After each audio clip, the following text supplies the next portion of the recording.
Hello बच्चों, नमस्कार। कैसे हैं आप सभी? मैं आपका दोस्त पवन मोरल आप सभी का स्वागत करता हूं फिर से एक बार आपके अपने परिवार एसएससी अड्डा 24/7 यूट्यूब चैनल पर। आपस में बातचीत ना हो बिल्कुल। आप कहोगे गुरुजी आज पूरा ही दिन हो गया पढ़ाते पढ़ाते, सुबह 7 बजे से लगे थे और अब लगभग 7 बज चुके हैं, 12 घंटे हो गए। 12 घंटे में कभी 10 मिनट का रेस्ट हुआ, कभी 1 घंटे का, लेकिन आज क्लास कंटिन्यू चलती रही है। तो प्यारे साथियों, आप सभी को बता दूं, आज की जो क्लास होगी वो तुम्हारे लिए बहुत इंपॉर्टेंट होने वाली है बच्चों। हमेशा ही इंपॉर्टेंट होती है, सभी क्लास इंपॉर्टेंट होती हैं। ये क्लास एकदम लगाई गई है, उसका रीजन ये है कि जो सानू सर हैं उनकी क्लास थी इस समय पर, लेकिन अचानक में सानू सर की तबीयत खराब हो जाने की वजह से मुझे उनके स्थान पर ही क्लास लेनी पड़ रही है बच्चों। अभी मुझे बहुत दूर जाना भी है। अगर बात करें तो क्लास लेकर तो जल्दी से सभी बच्चे चलते हैं आज क्लास की तरफ।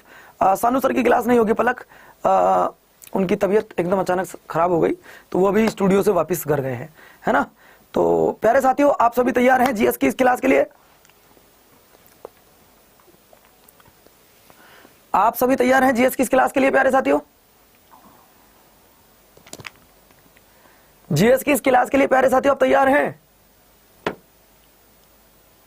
मैं जानता हूं, देखिए इसमें बच्चे कम हो सकते हैं क्योंकि कारण यह है कि इस क्लास को अभी शेड्यूल किया गया है, साथ के साथ एकदम इस इवेंट को लगाया गया है। कोई बात नहीं बच्चों, तो आप इसमें मदद कर सकते हैं। इस वीडियो के लिंक को कॉपी कर सकते हैं, शेयर कर सकते हैं जहां तक आपकी रीच हो। Instagram, Facebook, WhatsApp. अगर एक बंदा सामने खड़ा तुम्हारे, आप देख रहे होंगे मैं सुबह 7 बजे से खड़ा हूं बच्चों, 8 बजने वाले, 7 ही बजने वाले, 7 बज चुके हैं। अब यार तुम लोग अगर मेरे लिए थोड़ी सी मेहनत नहीं कर पाओगे ना तो बेकार है यार। अगर मेरे लिए तुम थोड़ी सी मेहनत नहीं कर पाओगे तो बेकार है यार। चले ठीक है भाई, कोई करो लाइक सर अपने टेलीग्राम पर, इंस्टाग्राम पर, व्हाट्सएप पर, फेसबुक पर, जहां भी आप लोगों को लगे कि हम पवन सर की कुछ हेल्प कर सकते हैं तो इस वीडियो को आज आप शेयर कर दीजिएगा भाई। इससे ज्यादा मैं आपसे कुछ नहीं कहूंगा। आपको कभी लगे कि गुरुजी बिना शेयर की क्लास नहीं चलेगी तो चलेगी। बिहार पुलिस में पहले फिजिकल होगा, उसके बाद पहले पेपर होगा, उसके बाद फिजिकल होगा। पहले पेपर फिर फिजिकल होगा, ठीक है भैया। तो चलिए, तो प्यारे साथियों मैं आपको लेके चलता हूं। आपको ये पता होना चाहिए कि मेरा जीके जीएस का एक बैच आ रहा है, अखंड जीएस बैच, जिसमें मैं पूरी तरीके से धड़ाधड़ जीएस पढ़ाने वाला हूं। जिसमें बच्चों आपका जीके के सारे subject, history, polity, economic, geography, physics, chemistry, bio और आपका स्टैटिक जीके, करंट अफेयर सब कुछ लेने वाला हूं। तो बच्चों आपको क्या करना होगा, आपको ये बैच कब मिलेगा? 20 तारीख को मैं लॉन्च कर रहा हूं। कब? 20 जून को मैं इस बैच को लॉन्च कर रहा हूं सुबह। तो बच्चों इस बैच में भी आप लोग जरूर जुड़िएगा, ठीक है। चलो, तो आज हम सीधा अपने मुद्दे पर आते हैं और मुद्दा है आज की क्लास का क्या? आज की क्लास में हम लोग इस पहली पीपीटी को जहां तक पढ़ चुके हैं उससे आगे कर लेते हैं। जहां तक हम पढ़ चुके हैं उससे थोड़ा आगे कर लेते हैं बच्चों, ठीक है। ये तो हम लोग कर चुके थे सारा, ये भी हो चुका है। यहां से चलो बच्चों, पहला सवाल,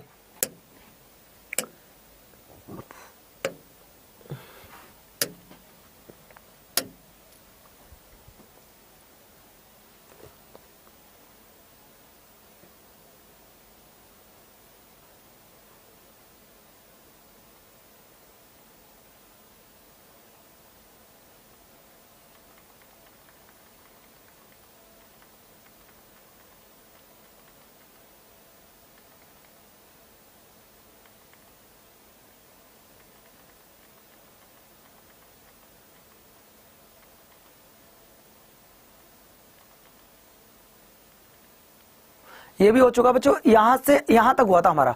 अब चलिए यहां से चलना बेटा मेरे प्यारे साथियों। आज की जो क्लास होगी वो यहां से होगी। सवाल नंबर नेक्स्ट आपकी स्क्रीन पर ये रहा बच्चों। सवाल है, किस राज्य में नागरी दुबराज चावल को जीआई टैग दिला है? नागरी दुबराज चावल को जीआई टैग मिला है, वो कौन से राज्य से जुड़ा हुआ है ये आपको बताना है। तो दोस्तों अगर मैं सवाल आपसे पूछ रहा हूं कि नागरी दुबराज चावल को जीआई टैग मिला है वो किस राज्य से जुड़ा हुआ है, तो बच्चों ध्यान रखिएगा ये जुड़ा हुआ है आपका छत्तीसगढ़ से। ये आपका किससे जुड़ा हुआ है? छत्तीसगढ़ से जुड़ा हुआ है। अगला, नगीना वुड क्राफ्ट किस राज्य से संबंधित है जिसे जीआई टैग दिया गया है? नगीना वुड क्राफ्ट किससे संबंधित है जिसे जीआई टैग दिया गया है? तो बच्चों ये है आपका उत्तर प्रदेश से। अगला सवाल देखिए, बसोली पेंटिंग को जीआई टैग प्रदान किया गया है, यह किस राज्य या केंद्र शासित प्रदेश से संबंधित है? बसोली पेंटिंग को जीआई टैग प्रदान किया गया है, वो किससे? तो बच्चों ये हो जाएगा आपका जम्मू कश्मीर से। अगला सवाल देखिए, आपको बताना है रंबम अनारदाना किस राज्य से संबंधित है जिसे जीआई टैग दिया गया है? तो दोस्तों आपका सवाल हो जाएगा कि भैया ये है आपका जम्मू कश्मीर, लेकिन अगर हम बात करें बच्चों, ये आपका यूनियन टेरिटरी है इस समय। गामोसा किस राज्य से संबंधित है जिसे जीआई टैग मिला है? मैं तेज चलूंगा इस क्लास में, जैसे आसू सर पढ़ाते हैं ना तेज, वो क्लास रहेगी बच्चों। ये वो नहीं है आज उनकी कमी पूरा करते हैं, वो कल आपको पढ़ाएंगे। अगला देखिए, अगला सवाल, किसी प्रतियोगी मैच में एक पारी में 1000 रन बनाने वाले प्रथम क्रिकेटर का नाम क्या है? तो दोस्तों उनका नाम है मेरे प्यारे साथियों प्रणव धनवाड़े। अगला सवाल आपकी स्क्रीन पर, संतोष ट्रॉफी का संबंध किससे है? संतोष ट्रॉफी का संबंध किससे है बच्चों, जरा बताओ। संतोष ट्रॉफी का संबंध किससे है, ये आपको बताना है। बड़ा अच्छा सवाल है, देखता हूं कौन बच्चा बता पाएगा।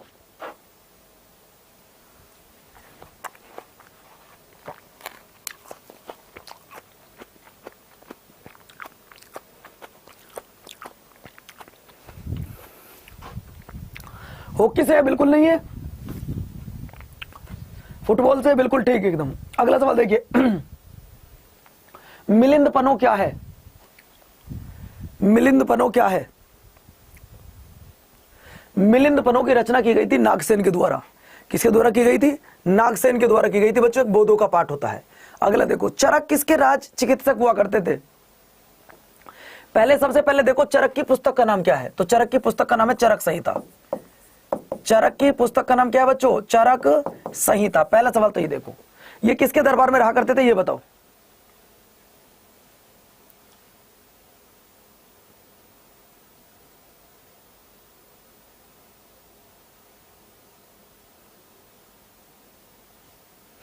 जिन बच्चों का कल पेपर है, सॉरी 13 तारीख में पेपर है, उनके लिए बहुत ज्यादा इंपॉर्टेंट है।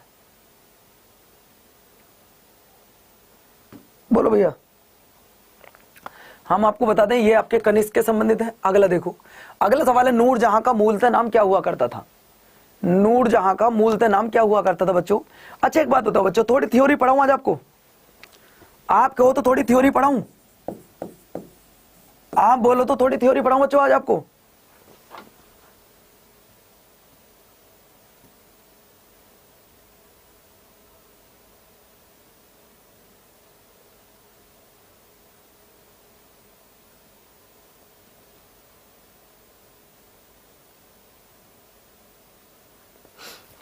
आप बोलो थोड़ी थ्योरी पढ़ूं अगर आप लोग कहो तो। चलो तो दोस्तों आपको बता दूं, पहले देखिए मेहरुनिसा हुआ करता था इसका नाम, ठीक है। अब कुछ बच्चे बोल रहे हैं थ्योरी पढ़ाओ, ठीक है बच्चा, आज हम तुम्हें थ्योरी पढ़ा के दिखाते हैं। हम तुम्हें थ्योरी पढ़ा के दिखाते हैं बच्चों, आप लोग बिल्कुल परेशान मत होइएगा। हम तुम्हें थ्योरी पढ़ाएंगे और बहुत अच्छे से पढ़ाएंगे, आप लोगों को घबराने की कोई आवश्यकता नहीं है कि गुरुजी थ्योरी नहीं पढ़ाई। तो चलो आज थ्योरी की तरफ चलते हैं, ठीक है। आज हम तुम्हें थ्योरी पढ़ाते हैं, और थ्योरी भी उस लेवल की जब आप कहोगे कि हाँ गुरुजी मजा ही आ गया आज पढ़ने में, ठीक है। थ्योरी भी आज उस लेवल की होगी जब आप कहोगे कि गुरुजी मजा ही आ गया। चलो बच्चों, तो दोस्तों सबसे पहले मैं आपको लेके चलता हूं कहां पर? सबसे पहले मैं आपको लेके चलूंगा मेरे प्यारे साथियों, देखो यहां पर एक डायग्राम के माध्यम से आपको कुछ समझाने की कोशिश करूंगा। एक डायग्राम के माध्यम से आपको कुछ समझाने की कोशिश करूंगा, जिसमें पहले ही लाइन लिखिए बेटा, आप लोग समझिएगा। मैं कुछ थोड़ा सा ओवरव्यू दे देता हूं आपको। एन ओवरव्यू किसके बारे में? इंडिया के बारे में। तो बच्चों जब आप ओवरव्यू देता हूं तो आपको बता दूं, भारत विश्व का 7वां सबसे बड़ा देश है, यानी कि क्षेत्रफल के अनुसार भारत का 7वां नंबर है। पहले नंबर किसका है? तो पहला नंबर आता है रसिया का। अगर मैं पहले नंबर की बात करूं तो पहला नंबर आता है रसिया का बच्चों, और 7वां नंबर किसका आता है? भारत का। लेकिन जनसंख्या की अगर हम बात करें बच्चों, तो जनसंख्या में हम लोग पहले नंबर पर हैं। अगर हम जनसंख्या की बात करें तो जनसंख्या में हम चाइना को पछाड़ चुके हैं, और हम पहुंच चुके हैं बच्चों आपका पहले नंबर पर। ये आल्सो पॉपुलेशन पर हम लोग सेकंड रैंक पर नहीं है बेटा, अब हम फर्स्ट रैंक पर आ गए हैं। तो बच्चों क्षेत्रफल के अनुसार हम कौन से नंबर पर आ गए हैं? क्षेत्रफल में तो हम लोग 7वें नंबर पे थे, 7वें पे हैं, और पूरे विश्व का लगभग 2.4% वो भारत है, ये कहना चाहूंगा। अगर मैं बात करता हूं पॉपुलेशन के अकॉर्डिंग, तो पॉपुलेशन में बच्चों मैं आपको बता दूं हम पहले नंबर पर आ चुके हैं। अगर पहले नंबर पर पॉपुलेशन में हम हैं, तो दूसरे नंबर पर कौन है बच्चों? अगर सर आपके पास एक्स्ट्रा, यार ये लड़का पागल है क्या? समझ नहीं आ रहा। ब्लॉक होना चाहता भैया, हो गया, चल ब्लॉक, बात खत्म, हो गया। ये लो भैया, बहुत हंस लिया ये लो, ठीक है। तो कोई बात नहीं बच्चों, अब बात क्या आती है, जहां से क्वेश्चन पूछे जाते हैं, जहां से क्वेश्चन आते हैं वो देख लीजिएगा बच्चों। मैं आज आपको ऐसे क्वेश्चन बताना चाहूंगा जो आप लोगों ने शायद हो सकता है पहली बार पढ़े हों। दोस्तों ये देखिएगा, सवाल पूछा जाता है भारत के किस राज्य की सबसे बड़ी तटीय रेखा है, भारत के किस राज्य की सबसे बड़ी तटीय रेखा है। तो बच्चों अगर मैं सबसे बड़े तटीय रेखा की बात करूं तो वो हो जाएगी आपकी गुजरात की। किसकी हो जाएगी? गुजरात की। किसकी हो जाएगी? गुजरात की हो जाएगी। बच्चों ये बात ध्यान रखना, मैं पॉइंट आपको बता दूं, भारत की कुल क्षेत्रफल कितना, पहला सवाल तो ये बताओ, कुल क्षेत्रफल, कुल स्थलीय सीमा कितनी है। अगर मैं आपसे पूछूं कुल जलीय सीमा कितनी है, इन तीनों प्रश्नों का जवाब आप दे सकते हो क्या? कुल क्षेत्रफल कितना है, कुल आपका जलीय सीमा कितनी है, स्थलीय सीमा कितनी है, ये बता सकते हो? तो दोस्तों ध्यान रखना, क्षेत्रफल है आपका 32,87,263 वर्ग किलोमीटर, है ना। अगर मैं बात करूं स्थलीय सीमा की तो वो है 15,200 किलोमीटर। कितनी है बच्चों? 15,200 किलोमीटर। अगर मैं बात करूं जलीय सीमा कितनी है, तो जलीय सीमा है बेटा आपकी 7516.6 किलोमीटर। ये तीनों क्वेश्चन आप याद रख लीजिएगा। भारत का क्षेत्रफल कितना है, भारत की स्थलीय सीमा कितनी है, भारत की जलीय सीमा कितनी है, ये सब आपको पता होना चाहिए। भारत की स्थलीय सीमा से 7 देश लगे हैं, स्थलीय सीमा 7 देश लगे हैं। कितने? 7 देश। और अगर मैं जलीय सीमा की बात करूं तो बच्चों जलीय सीमा पर 2 देश लगे हैं, जलीय सीमा पर 2 देश लगे हुए हैं। थोड़ा सा दिमाग के पर्दे खुले नहीं खुले? आज आशुतोष सर नहीं है क्लास में, छुट्टी पर है वो, तो ये सारे पॉइंट आप लिख लीजिएगा। अब हो सकता है कुछ बच्चे नए जुड़े हों पहली बार, लेकिन अगर आप चाहो तो इस मैप के अनुसार मैं आपको बहुत सारी चीजें करवा सकता हूं। इस मैप में मैं आपको 10 सवाल कम से कम करवा सकता हूं, अगर आप लोग थोड़ा सा ध्यान दे जाओ तो। अगर थोड़ा सा ध्यान दे दो बच्चों, ये एक भारत की सामान्य जानकारी मैं आपको दे रहा हूं, उसके बाद मैं आपको पढ़ाऊंगा। बेटा अभी कुछ नहीं पढ़ा रहा, अभी सिर्फ नॉर्मल इंफॉर्मेशन आपको देना चाह रहा हूं। बच्चों सबसे पहला सवाल पूछता है कि भारत का सबसे उत्तरी बिंदु कौन सा है। तो भैया उत्तरी बिंदु का नाम है इंद्राकोल। क्या नाम है उसका? नाम है इंद्राकोल। आपसे सवाल पूछता है बच्चों कि भारत की उत्तर से दक्षिण की लंबाई कितनी है। तो भारत की उत्तर से दक्षिण की लंबाई है गुरुजी 3214 किलोमीटर। आपको ये कुछ पढ़ने की जरूरत नहीं पड़ेगी, ये कुछ भी अगर आपने ये मैप देख लिया तो, अगर आपने ये मैप देख लिया तो आपको कुछ भी लिखने की पढ़ने की जरूरत नहीं पड़ेगी। अगला देखो बच्चों, अगर मैंने आपसे कहा कि भारत की उत्तर से दक्षिण की लंबाई कितनी है 3214, लेकिन बच्चों सवाल ये बताओ इस पूरब से लेके पश्चिम की लंबाई कितनी है। तो बच्चों पूरब से पश्चिम की लंबाई है आपकी 2933 किलोमीटर। कितनी? 2933 किलोमीटर है। बात क्लियर हुई नहीं? अगर मैं आपसे पूछूं कि भैया मुझे यह बताओ कि भारत और श्रीलंका के बीच में कौन सी बाउंड्री आती है, तो वो पाक जल संधि है। अगर मैं आपसे पूछूं भारत का सबसे पूर्वी बिंदु कौन सा है, मैं अगर आपसे पूछूं कि भारत का पूर्वी बिंदु कौन सा है, तो आपका जवाब क्या आएगा? बच्चों देखो आप में से पता है क्या बात है, YouTube पर लोगों ने बस एक ही चीज रटी हुई है कि MCQs पढ़ेंगे, बस MCQs पढ़ेंगे और तेज MCQs कराओ। मैं बेटा दिल से बोल रहा हूं, मुश्किल है मामला। जब तक आपको उसके बारे में नॉलेज ना हो वो पढ़ना बेकार है। अब बहुत बच्चे कह रहे हैं गुरुजी मजा नहीं आ रहा है, इसमें क्वेश्चन लगाओ। कोई बात नहीं, मुझे तो ज्यादा बोलना पड़ रहा है, मैं क्वेश्चन लगा लेता हूं, रुक जाओ जरा। हमने आपको बताया उत्तरी पॉइंट इंदिराकोल, इसका नाम इंदिरा पॉइंट, और पूर्वी बिंदु जिसका नाम है किबुतु, पूर्वी बिंदु जिसका नाम किबितु। और भैया लास्ट वाला पॉइंट जो आपका ये रहा मेरे प्यारे साथियों, जिसे बोलते हैं पश्चिमी बिंदु। पश्चिमी बिंदु कौन सा है? तो बेटा पश्चिमी बिंदु है आपका सरक्रिक। कौन सा है? सरक्रिक। एक तरफ हो गया इंदिराकोल, एक तरफ हो गया इंदिरा पॉइंट, एक तरफ हो गया किबितु और एक तरफ हो गया बेटा सरक्रिक। सरक्रिक कहां पड़ता है? गुजरात में। ये पड़ता है आपका अरुणाचल प्रदेश में, ये पड़ता है आपका जम्मू कश्मीर में, और ये कहां पड़ता है ये तुम बताओ जरा। तो बच्चों मैं फिर से आपको बता रहा हूं, मैं तुम्हें दीवाना कर सकता हूं इन सब चीजों का, लेकिन तुम लोग पढ़ना ही नहीं चाहते हो। अब बताओ कहां 1000 बच्चे और कहां 400 बच्चे बैठे हैं सिर्फ थ्योरी पर, तो काहे हम पढ़ाएं तुम्हें थ्योरी? हम नहीं हटा देते हैं, हटो, नहीं पढ़ा रहे, कोई बात नहीं बच्चों, सीधे क्वेश्चनों पर आओ, सीधे क्वेश्चनों पर आओ। नहीं पढ़ना चाहते हो तुम थ्योरी, तुमको नहीं लेना सिलेक्शन, कोई बात नहीं, हमसे गलती हो गई भैया, सॉरी, हमसे खुद व गलती हो गया है। आओ जरा पढ़ो, बोलो भैया। आपको बताना है मेरे प्यारे साथियों, निम्नलिखित में से वह राज्य कौन सा है जो पहले भारत का सहयोगी राज्य था लेकिन बाद में भारत का राज्य बन गया। मुझे बताइएगा, ऐसा कौन सा राज्य है जो भारत में पहले भारत का राज्य नहीं था, अब भारत का राज्य है, बताओ जरा।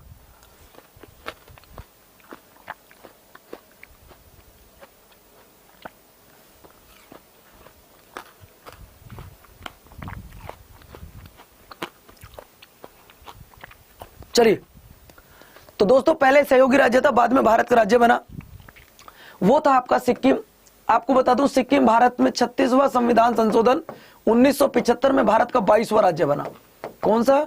भारत का 22वां राज्य बना। ठीक है, अगला देखिए, भारतीय संघ के अंतर्गत किसी राज्य को शामिल करने की शक्ति किसके पास होती है? जवाब दो।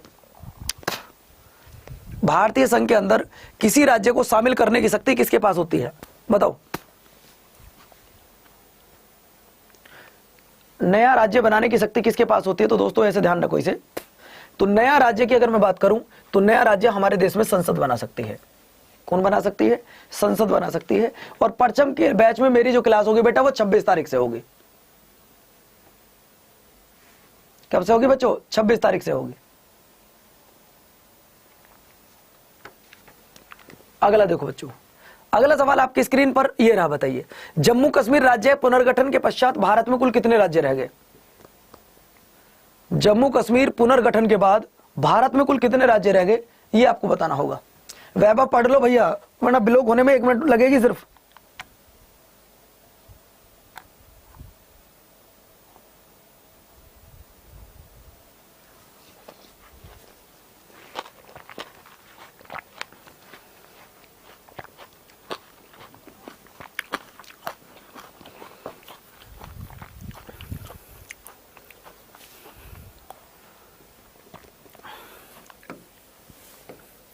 गलत है जो 29 बता रहे हैं, 29 वाले गलत है बेटा, 28 आंसर आएगा।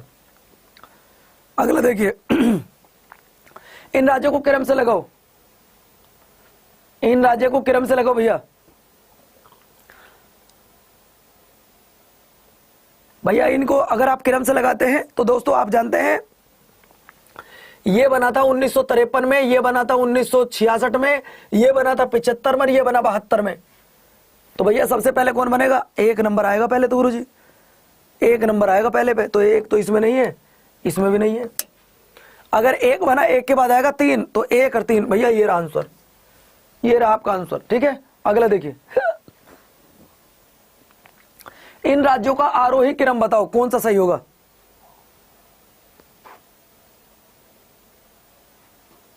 चलो साथियों, कई लोग ऐसे हैं जिन्हें बात करने की तमीज तक नहीं है। एक बोल रहा है कि सर बंदर जैसा मुंह चला रहे हो, क्या खा रहे हो आप? इन बेवकूफों को इतनी शर्म नहीं है कि एक बंदा तुम्हारे सामने सुबह 7 बजे से पढ़ा रहा है और आप उसको ऐसा आके बोल रहे हो। गधे ही रहोगे बिल्कुल पूरी जिंदगी, हैं? पगला गए हो कतई बिल्कुल आप लोग।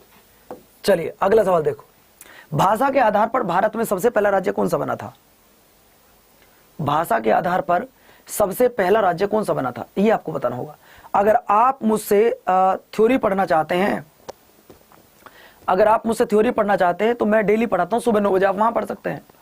सवाल बताइए, भाषा के आधार पर पहला राज्य कौन सा बना था? अगर भाषा के आधार पर राज्य की बात की जाए तो भाषा के आधार पर पहला राज्य बना था आंध्र प्रदेश। कौन सा बना था बच्चों? आंध्र प्रदेश। आप लोगों को भी पता है इस बात का। अगला सवाल देखिए, अगला सवाल आता है, यह सवाल अभी थोड़ा कंफ्यूजन में है, इसे हटा देता हूं। देखिए, संविधान के किस भाग में नागरिकता का उल्लेख किया गया है? वेरी वेरी मोस्ट इंपोर्टेंट, संविधान के किस भाग में नागरिकता का उल्लेख किया गया है? बताइए, वेरी मोस्ट इंपोर्टेंट क्वेश्चन है बच्चों। संविधान के किस भाग में नागरिकता का उल्लेख किया गया है?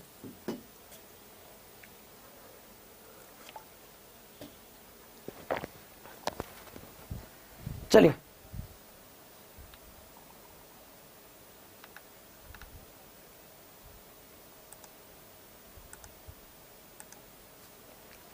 संविधान का कौन सा भाग है जिसमें नागरिकता की चर्चा की गई है?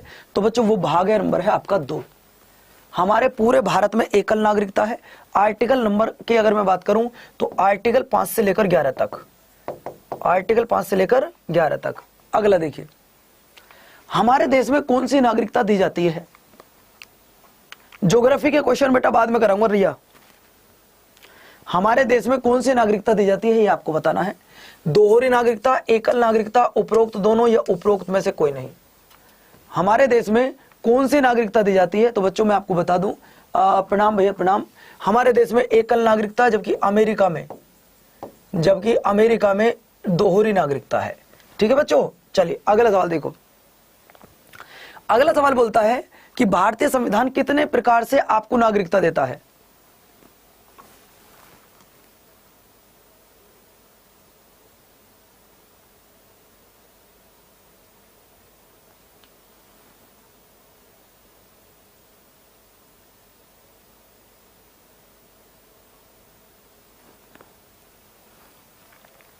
भारतीय संविधान कितने प्रकार से आपको नागरिकता देता है?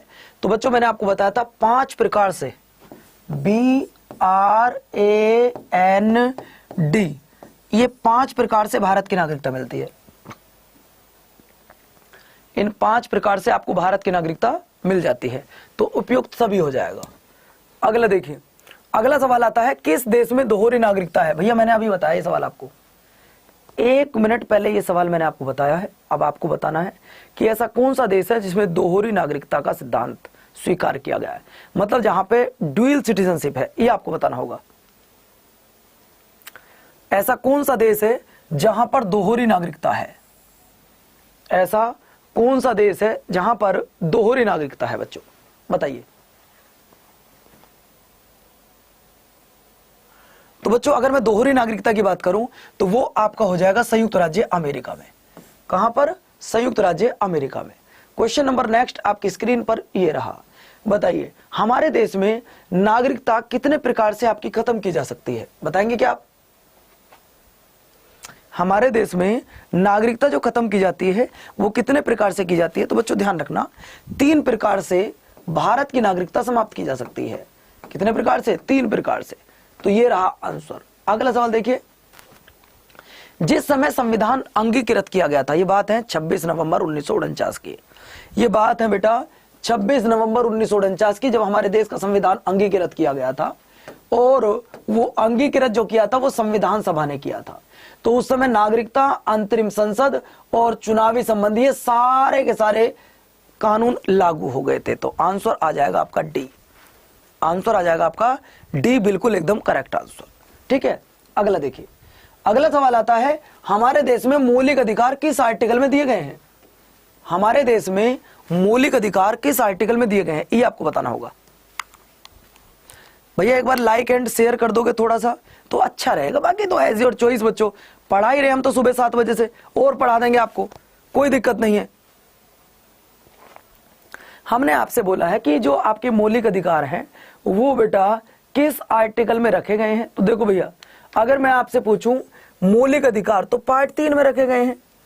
अगर मैं आपसे पूछूं मौलिक अधिकार किस आर्टिकल में आते हैं, मौलिक अधिकार किस आर्टिकल में आते हैं, तो आपका जवाब आ जाएगा सर 12 से लेकर 35 आर्टिकल तक मौलिक अधिकारों की चर्चा की गई है। अच्छा, पहले कितने मौलिक अधिकार थे बच्चों बताओगे? पहले कितने मौलिक अधिकार थे? तो पहले थे 7। कितने थे? 7। आज कितने हैं? तो बेटा अगर मैं आज की बात करूं, आज है आपके 6 मौलिक अधिकार। भाई पहले कितने थे? 7। आज कितने हैं आपके? 4।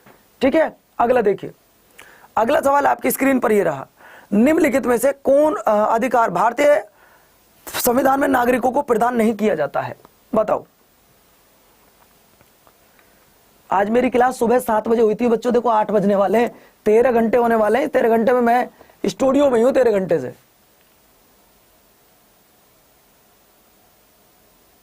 इनमें से कौन सा राइट आपको नहीं मिलता है? तो बच्चों वो है आपका राइट टू इंफॉर्मेशन। क्या है बच्चों? राइट टू इंफॉर्मेशन, बिल्कुल एकदम करेक्ट आंसर हो जाएगा। ठीक है, अगला देखिए। अगला सवाल आता है आपकी स्क्रीन पर, निम्नलिखित में से किस अनुच्छेद में समता के अधिकार का प्रावधान है? वेरी मोस्ट इंपोर्टेंट, 13 जून को आपका एग्जाम है, इंपोर्टेंट क्वेश्चन चल रहे हैं, इन्हें सबको पढ़ के जाना वायरल। ठीक है भैया। चलो बच्चों एक बात मुझे और बताओ, मैं आप सबके लिए 6:30 बजे, सुबह 6:30 बजे, सुबह 6:30 बजे स्टैटिक जीके की क्लास ला रहा हूं, स्टैटिक जीके की क्लास ला रहा हूं बच्चों। आप लोग 6:30 बजे टॉपिक वाइज पढ़ना पसंद करोगे? आप सभी बच्चे टॉपिक वाइज पढ़ना पसंद करोगे? टॉपिक वाइज पढ़ना पसंद करोगे सुबह 6:30 बजे? अगर आप सब बच्चे तैयार हैं तो एक बार कमेंट बॉक्स भर दो पीएम के नाम से।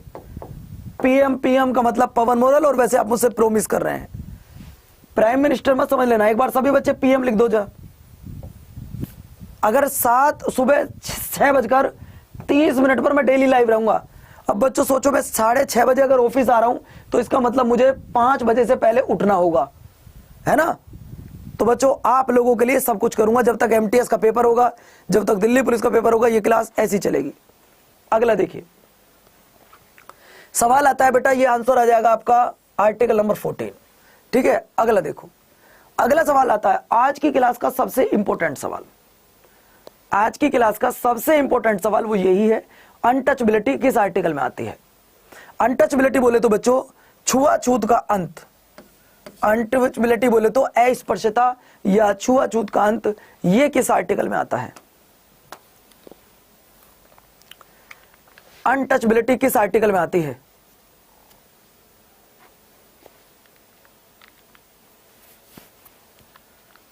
अनटचबिलिटी किस आर्टिकल में आती है? तो बच्चों ये आती है आपकी आर्टिकल नंबर 17 में। ठीक है, अगला सवाल देखिए, अगला सवाल, इनमें से कौन सा गलत है? कौन बच्चा बताएगा? किसका नाम लिया जाए क्लास में?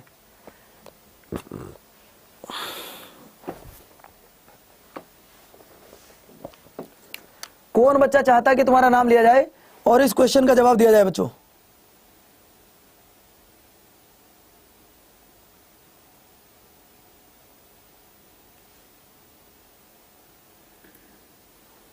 इनमें से कौन सा सही नहीं है?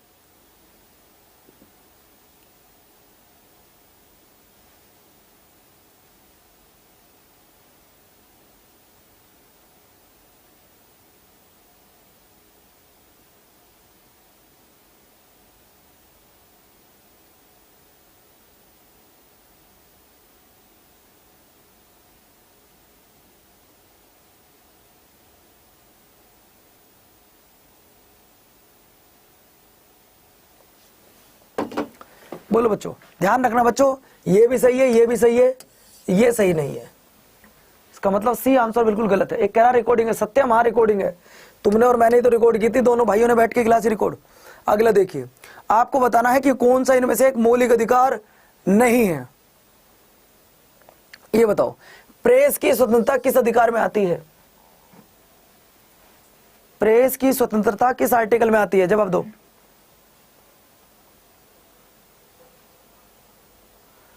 प्रेस की स्वतंत्रता किस आर्टिकल में आती है? तो बच्चों मैं आपको बता दूं, प्रेस की स्वतंत्रता आती है आपका फ्रीडम ऑफ स्पीच में आती है। किस में आती है? फ्रीडम ऑफ स्पीच में आती है बच्चों। अगला देखिए, अनुच्छेद नंबर 19 कितने प्रकार की स्वतंत्रता आपको देता है? अनुच्छेद नंबर 19 कितने प्रकार की स्वतंत्रता आपको देता है, ये आपको बताना है। अनुच्छेद नंबर 19 बच्चों, अनुच्छेद नंबर 19 पहले 7 प्रकार की देता था, अब आपको 6 प्रकार की उसने देता है। जैसे कि घूमने फिरने की आज़ादी, बोलने की आज़ादी, सम्मेलन करने की आज़ादी, कहीं भी बसने की आज़ादी, ये सारी चीज़ें आपको मिलती रहती हैं। ठीक है भैया, जैसे कहीं भी बसने की, कहीं भी आने जाने की। सानू सर की तबीयत ठीक नहीं है, इसलिए सानू सर की आज क्लास नहीं हुई है, उनकी जगह मुझे 1 घंटे क्लास लेनी पड़ रही है। क्योंकि बच्चों आप जानते हो, हम भी ये नहीं चाहते यार, आप लोग सानू सर की क्लास का वेट कर रहे थे, तो अब किसी की तो हो, उनकी नहीं हो रही, तो इसलिए मैं क्लास ले रहा हूं। अगला पॉइंट देखिए, निम्नलिखित में से कौन सा अनुच्छेद है जो अपने विरुद्ध गवाही देने के लिए बाध्य नहीं किया जा सकता? अपने विरुद्ध गवाही देने के लिए बाध्य नहीं कर सकते आप किसी को भी। ये किस आर्टिकल में लिखा है? तो बेटा ये लिखा आपके 20 के 3 में। कहां पे लिखा है? 20 के 3 में लिखा है, एकदम करेक्ट आंसर। बच्चों आप मुझे बता सकते हो कि ऐसा कौन सा आर्टिकल है? सत्यम बहुत ज्यादा अच्छी बात है, तो एक सवाल को 10 बार पढ़ रहे हो, ये तो बहुत अच्छी बात है भैया।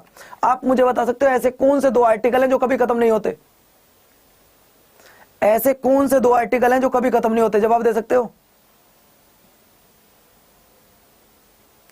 ऐसे कौन से आर्टिकल हैं जो कभी खत्म नहीं होते, किसी भी इमरजेंसी में खत्म नहीं होते? तो बच्चे आपको मैं बता दूं ऐसे 2 आर्टिकल हैं। आर्टिकल कौन कौन से हैं? तो बच्चों एक तो आर्टिकल है आपका 20 और एक आपका आर्टिकल है 21, जो कभी भी आपके खत्म नहीं होते हैं। ये किसी भी कंडीशन में आपके आर्टिकल खत्म नहीं होते, बने रहते हैं हमेशा। ठीक है, अगला देखिए, भारतीय संविधान के अनुसार जीने का अधिकार कैसा अधिकार है? भारतीय संविधान के अनुसार जीने का अधिकार एक कैसा अधिकार है? जवाब दो।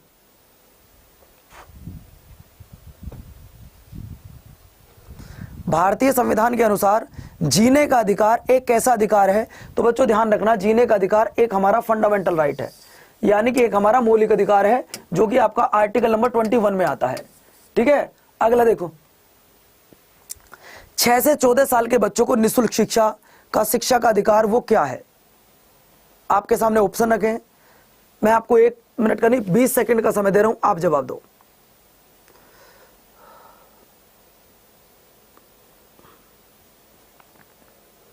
भाई अब देखो बच्चों, मेरी भी हिम्मत खत्म हो रही है, तो 15 मिनट बाद इस क्लास को बंद कर देंगे, क्योंकि यार सुबह से पढ़ा रहा हूँ, आज मैं थक गया हूँ पूरी तरीके से, है ना।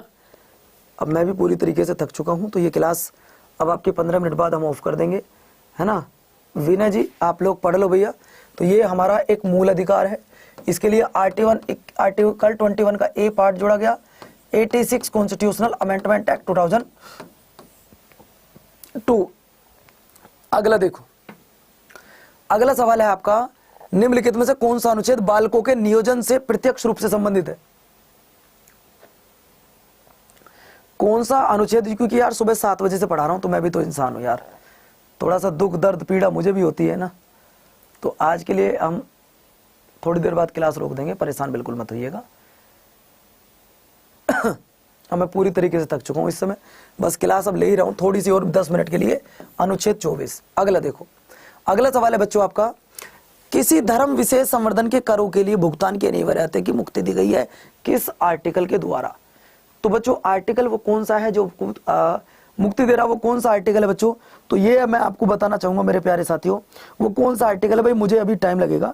चलिए बोलो, ये आर्टिकल हो जाएगा आपका 27। अगला देखिए, अगला सवाल आपकी स्क्रीन पर ये रहा। ठीक है, आपको बताना है मेरे प्यारे साथियों, 1 सेकंड रुकिएगा जरा। बताओ, मौलिक कर्तव्यों को किस आर्टिकल में रखा गया है? मौलिक कर्तव्यों को किस आर्टिकल में रखा गया है, ये आपको बताना होगा। अगर मैं मौलिक कर्तव्यों की बात करूं, तो बच्चों मौलिक कर्तव्य आपके आर्टिकल नंबर 51 के ए में रखे गए हैं। आप मुझे बता सकते हो कि मौलिक कर्तव्यों को किस देश के संविधान से लिया गया है? क्या आप बता सकते हैं कि मौलिक कर्तव्य किस देश के संविधान से लिए गए? क्या आप मुझे बता सकते हो कि मौलिक कर्तव्य किस देश के संविधान से लिए गए हैं? मौलिक कर्तव्य किस देश के संविधान से लिए गए हैं? तो दोस्तों आपको बता दो, इन्हें लिया गया रसिया से। कहां से? रसिया से लिया गया है। अगला देखो, अगला सवाल है कि राज्य के नीति निर्देशक सिद्धांत किसी भी न्यायालय में जाने के पश्चात लागू नहीं किए जा सकते, यह किस आर्टिकल में लिखा है? किसी भी न्यायालय द्वारा लागू नहीं किए जा सकते, यह किस आर्टिकल में लिखा है? जवाब दो बच्चों। तो दोस्तों ये लिखा है आपके आर्टिकल नंबर 37 में, 37 में। अगला देखिए, अगला सवाल है, राष्ट्रपति के निर्वाचक मंडल में कौन कौन होते हैं? राष्ट्रपति के निर्वाचक मंडल में कौन कौन वोट डालता है?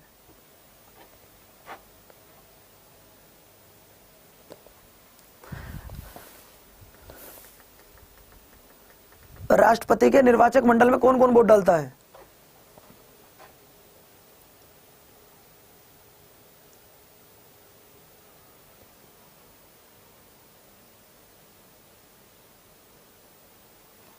राष्ट्रपति के निर्वाचक मंडल में कौन कौन वोट डालता है?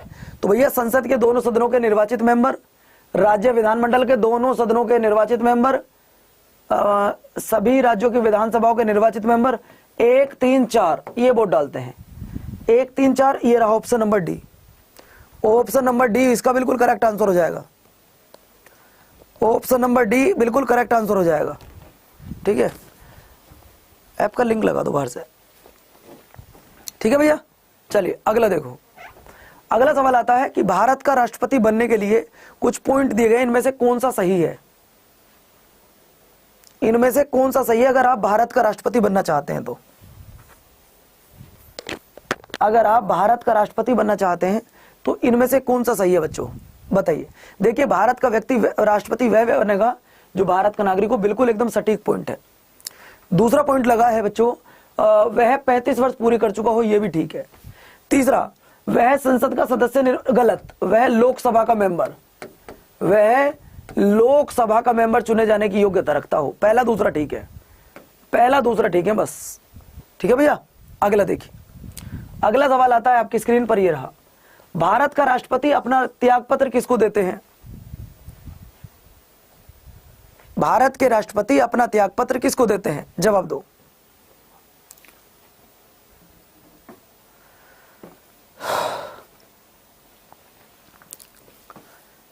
भारत के राष्ट्रपति अपना त्यागपत्र किसको देते हैं? तो बच्चों ये देते हैं उपराष्ट्रपति को।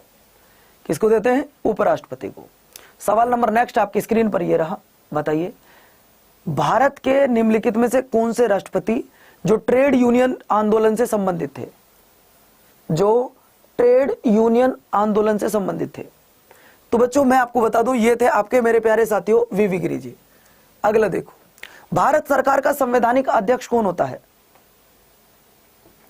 भारत सरकार का संवैधानिक अध्यक्ष कौन होता है?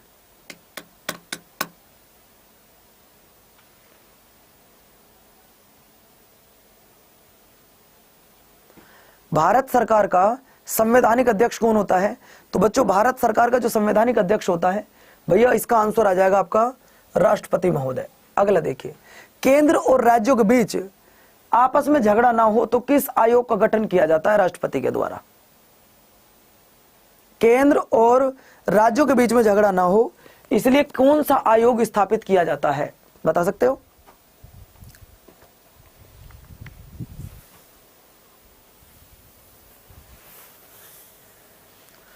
केंद्र और राज्यों के बीच में आपस में झगड़ा ना हो तो किस आयोग का गठन किया जाता है बेटा?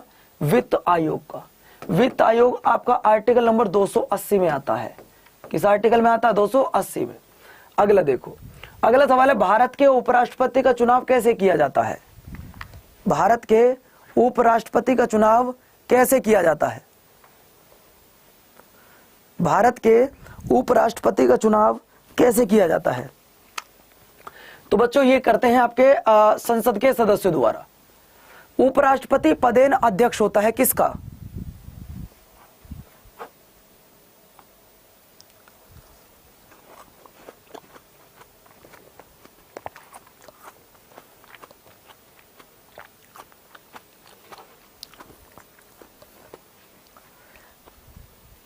उपराष्ट्रपति पदेन अध्यक्ष होता है बेटा राज्यसभा का। ठीक है, अगला देखो, राष्ट्रपति लोकसभा में कितने एंग्लो इंडियन को नॉमिनेट करते थे?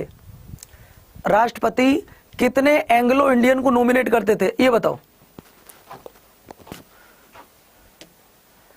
राष्ट्रपति कितने एंग्लो इंडियन को नॉमिनेट करते थे? तो बच्चों ध्यान रखना, वो करते थे 2 को। लेकिन 104वें संविधान संशोधन 2020 के तहत अब इनका रिजर्वेशन खत्म कर दिया गया है।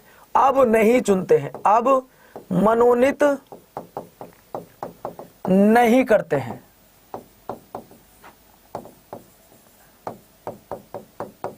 ठीक है बच्चों, अगला देखो। अगला सवाल है, भारत के महान्यायवादी की नियुक्ति कौन करते हैं? भारत के महान्यायवादी की अगर मैं बात करूं तो बच्चों भारत के महान्यायवादी की बात करूं, ये आपके राष्ट्रपति करते हैं। और आर्टिकल नंबर 76 तो आपको याद ही होगा। आर्टिकल नंबर 76 तो आपको याद ही होगा। ठीक है बच्चों, अगला सवाल स्क्रीन पर ये रहा, बताइए। भारत के राष्ट्रपति पर महाभियोग चलाया जा सकता है किसके द्वारा? भारत के राष्ट्रपति पर महाभियोग चलाया जा सकता है किसके द्वारा?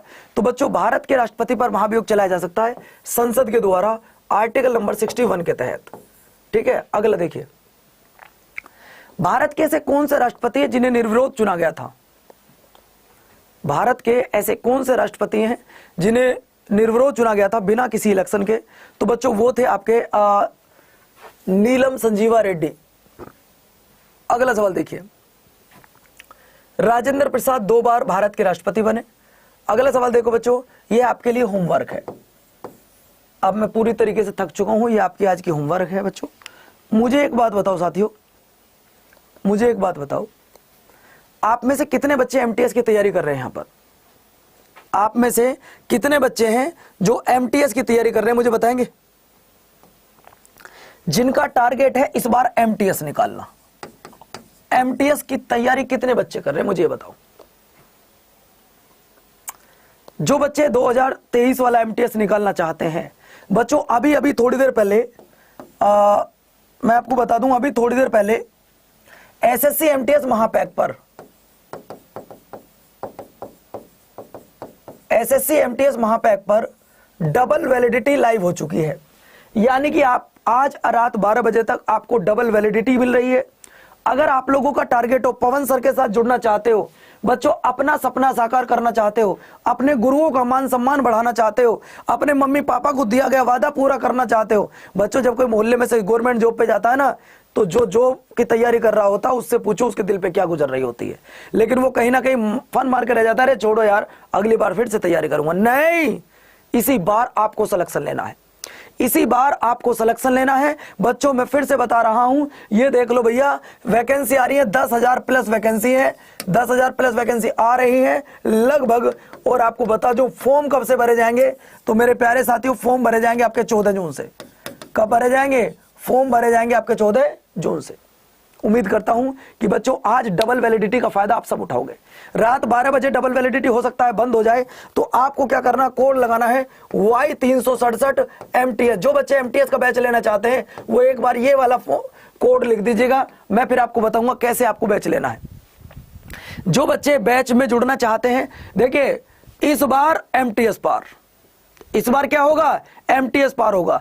अगर आप लोग मेरे साथ जुड़ना चाहते हो तो एक बार लिखो Y367 MTS कि सर जी महापैक दिलवा दो आज डबल वैलिडिटी पर। हमने कहा ठीक है अभी दिलवा देता हूं महापैक डबल वैलिडिटी पर। कर लो अपना सपनों को साकार, कर लो अपना दिया गया वादा पूर्ण, कर लो अपने सपनों को साकार बच्चों, और जुड़ जाओ मेरे साथ। मैं हूं तुम्हारे साथ, मैं हूं तुम्हारे साथ बच्चों। कैसे जुड़ोगे आप, देखिए कैसे जुड़ोगे आप मेरे साथ, मैं आपको बता देता हूं।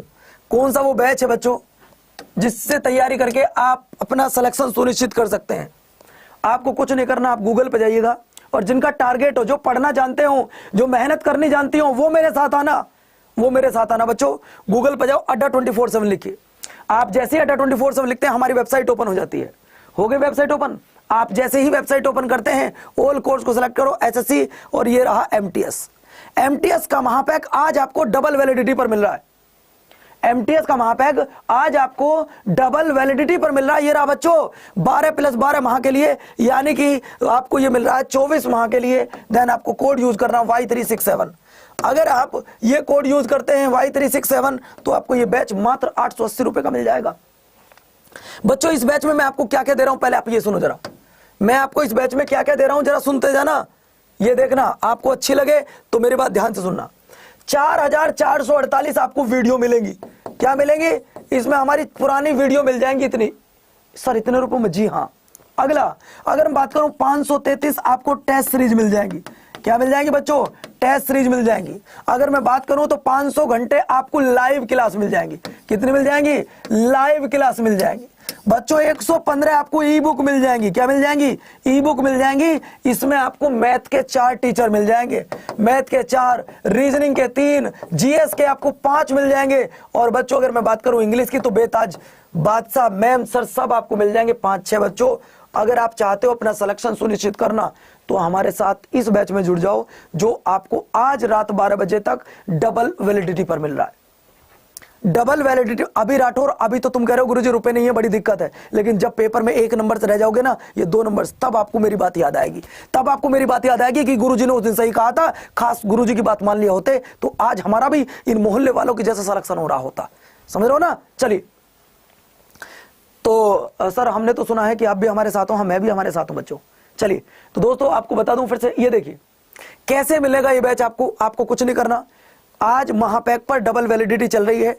जो बच्चे जुड़ना चाहते हैं, जरूरत तो तुम्हारी है बच्चों, इस बैच में आज जुड़ जाइएगा। गूगल पे जाओ, अड्डा 24/7 लिखो, गूगल पे जाइए, अड्डा 24/7 लिखो, हमारी वेबसाइट ओपन कर लो। आप जैसे ही वेबसाइट ओपन करते हैं तो ऑल कोर्स पे आ जाओ, एसएससी, और ये रहा बेटा आपका एमटीएस। एमटीएस से आप परचम बैच से भी जुड़ सकते हैं, आप परचम बैच पे भी जुड़ सकते हैं, लेकिन आज ये सारे बैच आपको डबल वैलिडिटी पर मिल रहे हैं। किस पर मिल रहे हैं बच्चों? डबल वैलिडिटी पर मिल रहे हैं बच्चों, ध्यान रखिएगा, ये आपको डबल वैलिडिटी पर मिल रहे हैं। आप चाहे तो इसे भी ले सकते हैं, Y367, ये एसएससी का महापैक है, ये एमटीएस का महापैक है, Y367 इसे लगा के ले सकते हैं। परचम बैच Y367 ये ले सकते हैं। अभिनंदन सर का मैथ स्पेशल Y367 कोड लगा कर ले सकते हैं। ये वो कोड है जो हर जगह आपका लगेगा बच्चों, आप किसी भी बैच में आप लोग जुड़ सकते हो। मेरे प्यारे साथियों, आपको आज का जो मेरा पूरे दिन का मेहनत है ये कैसी लगी, प्लीज ऑफलाइन कमेंट्स करके जरूर बताइएगा। और जो हमारी परचम बैच की क्लास है ये मेरी 26 जून से स्टार्ट हो जाएंगे। तो बच्चों खुश रहिए, मस्त रहिए। अब तक गए हैं, फिर मिलेंगे आपसे। नमस्कार, जय हिंद।